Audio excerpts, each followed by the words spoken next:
அஸ்ஸலாமு அலைக்கும் வரஹ்மத்துல்லாஹி வபரகாத்துஹு.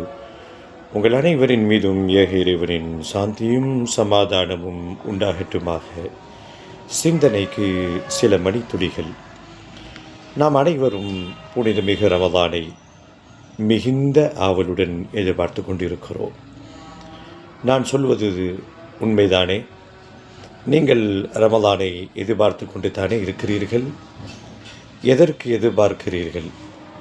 எந்த நோக்கத்திற்காக எதிர்பார்க்கிறீர்கள்? ரமலானின் உங்களுடைய திட்டங்கள் என்ன? அதை பொறுத்துத்தான் நம்மளுடைய எதிர்பார்ப்பு சரியா தவறா என்று கூற முடியும். எல்லோருமே ரமலானை எதிர்பார்க்கிறார்கள். ஒரு சகோதர சமயத்தவரை சார்ந்தவர் ரமலானை எதிர்பார்க்கிறார்.